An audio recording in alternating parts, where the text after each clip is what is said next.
Xin chào quý vị và các bạn đang theo dõi Phượt TV. Hôm nay, chúng tôi sẽ đưa các bạn đến một nơi kỳ bí, nơi biển cả che giấu một bí mật suốt hàng nghìn năm, đó chính là tường thành cổ Bờ Đập ở làng chài Nhơn Hải, Quy Nhơn.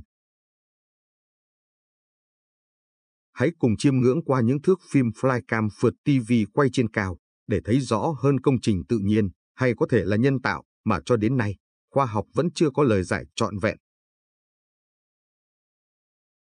Phượt TV xin gửi lời chúc sức khỏe, may mắn và nhiều niềm vui đến tất cả quý khán giả. Nếu bạn yêu thích hành trình khám phá, hãy nhấn đăng ký kênh và bật chuông thông báo để không bỏ lỡ những chuyến đi kỳ thú cùng chúng tôi. Nhìn từ trên cao, dải bờ đập hiện ra như một bức tường thành khổng lồ, chạy dài gần 1,5 km từ gành dưới thôn Hải Nam đến tận đảo Hòn Khô ở thôn Hải Đông. Bề rộng 40 đến 60 mét, cao gần 10 mét tính từ đáy biển.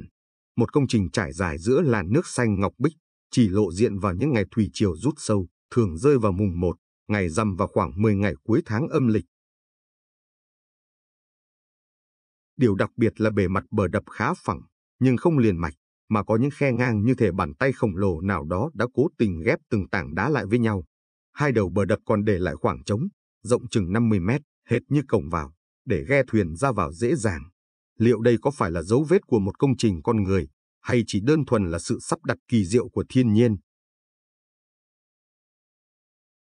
Khi Flycam Phượt TV lướt gần, bạn sẽ thấy rõ từng khối đá phủ rong rêu, nhuyễn thể, những lớp vỏ hàu, rêu phong in dấu thời gian, như chứng nhân của biển cả qua hàng nghìn năm.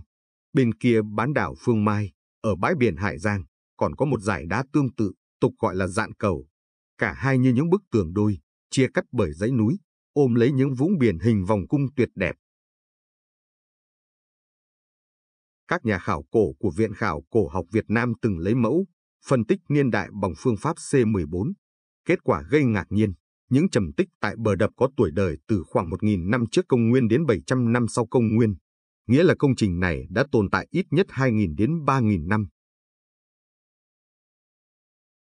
Giả thuyết đặt ra, có thể đây là sản phẩm tự nhiên, sự lắng đọng trầm tích cát, vỏ nhuyễn thể, vi sinh vật qua nhiều thiên niên kỷ. Nhưng cũng có khả năng, người xưa, thuộc văn hóa Sa Huỳnh hoặc Champa, đã tận dụng bức tường này như một âu thuyền tránh bão. Một công trình vừa mang hơi thở của địa chất, vừa gợi nhắc dấu vết bàn tay con người.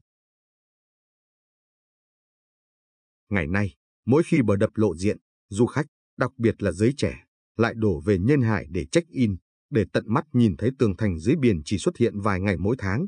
Khung cảnh ấy, kết hợp cùng làng chài yên bình, những chiếc thúng chai bồng bềnh trên sóng, tạo nên một bức tranh sống động giữa biển trời Quy Nhơn. Bờ đập Nhơn Hải vẫn còn đó, sừng sững và bí ẩn, chờ đợi sự khám phá, nghiên cứu của các nhà khoa học và chờ đợi ánh mắt chiêm ngưỡng của những kẻ yêu du lịch khám phá như chúng ta.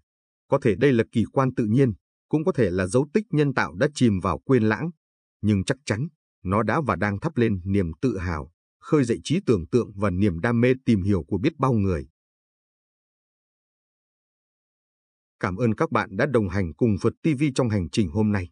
Nếu thấy video này thú vị, đừng quên like, share và đăng ký kênh để tiếp thêm động lực cho chúng tôi thực hiện nhiều chuyến đi mới. Hẹn gặp lại ở những vùng đất kỳ bí khác của Việt Nam.